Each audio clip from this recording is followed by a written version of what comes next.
I would like to thank one of my subscribers, P Duo, for pointing me to this particular article. And yes, you are reading it right.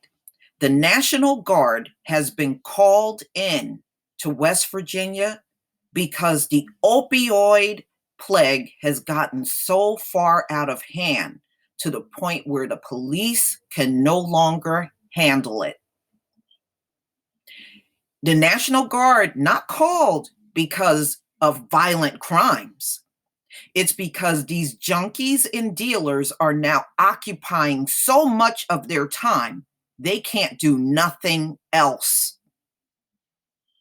Period. So I'm going to get into this article. This is crazy, y'all. This wasn't even done for Black protesters. Now, listen, they said this National Guard may need to be in West Virginia for years. That's how bad it is. This state literally will be occupied by the National Guard for years because they can no longer, the governor, the police, none of them can deal with this problem anymore. It has reached its boiling point in West Virginia. People expect to see the Army National Guard during disasters. In Huntington, West Virginia, the Guard has been called to help tackle the opioid plague, which the governor has described as a disaster. We have to stop this terrible drug plague, West Virginia Governor Jim Justice said. We have to. If we don't, it will cannibalize us. Now, remember, this has been going on for 20 years, ladies and gentlemen. This didn't just start overnight. And in 20 years, it just continues to grow. The crack epidemic did not go on for 20 years. And it was largely due to the mass incarceration. That got the people off of the drug. So it died down in the Black community. But the downside is, they don't jail their junkies, but they jailed during the crack epidemic, and many of those people are still there, never been released from prison. Huntington has been called the overdose capital of America, with double the national average of overdoses, due in part to the decline of the coal industry, a lack of jobs, and the easy availability of drugs.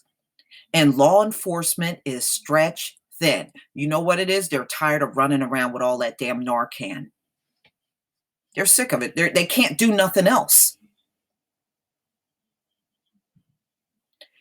And it amazes me how no one takes responsibility. It's the coal industry's fault. It's the lack of jobs. It's that fault. Oh, it's easy drugs, but none point to the drug user. But during the crack epidemic, it was every goddamn body's fault. It was your grandma's fault.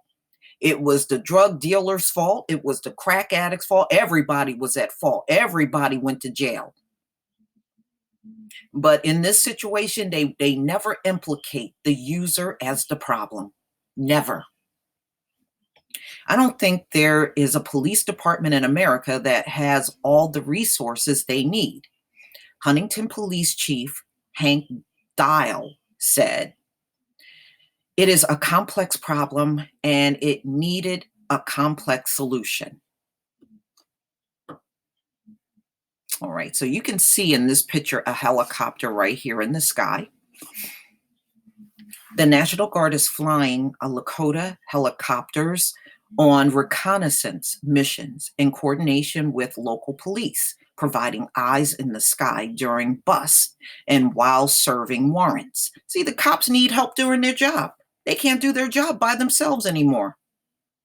They need the National Guard. But it's primarily a primary role is technical and analytical support. Guardsmen who acts not to be identified are manning hotlines and working on computers inside Huntington Police Department's Criminal Investigation Bureau, helping track down dealers and drug networks so cops can focus on the street. So they are literally manning the phones. The National Guard are manning the phones inside of the police department, y'all.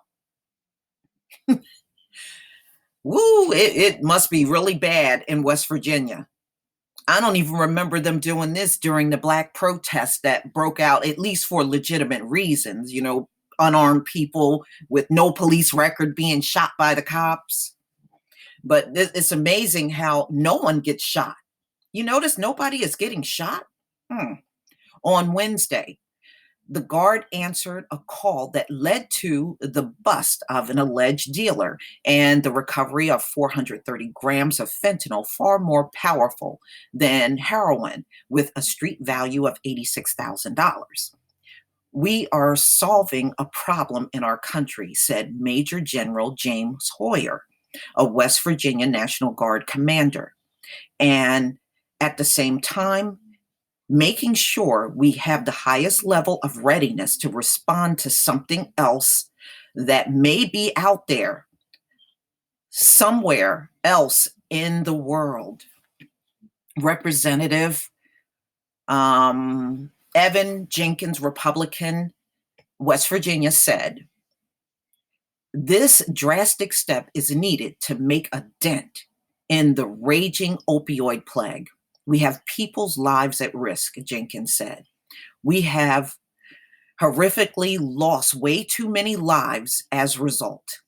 It's a bold action, but you know what? We need to take action, and we are doing that. There will not be Humvees blocking roads or soldiers on the street corners with long guns. But listen to this, but the Guard could be deployed in this state for years, funded by the state, as long as cops say they need help." So there you go.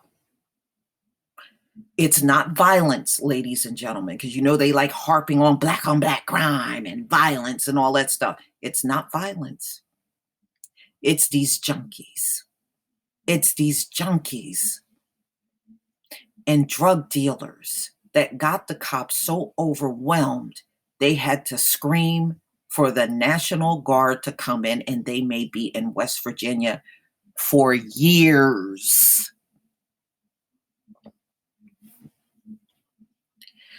That's bad. That's really bad. But please tell me what you think, ladies and gentlemen. Please leave your comment and subscribe. Don't forget to hit on the notification bell twice, and join me on Black Junction TV and blackspot.com. And I will leave the link to this article in the description box. Peace, family.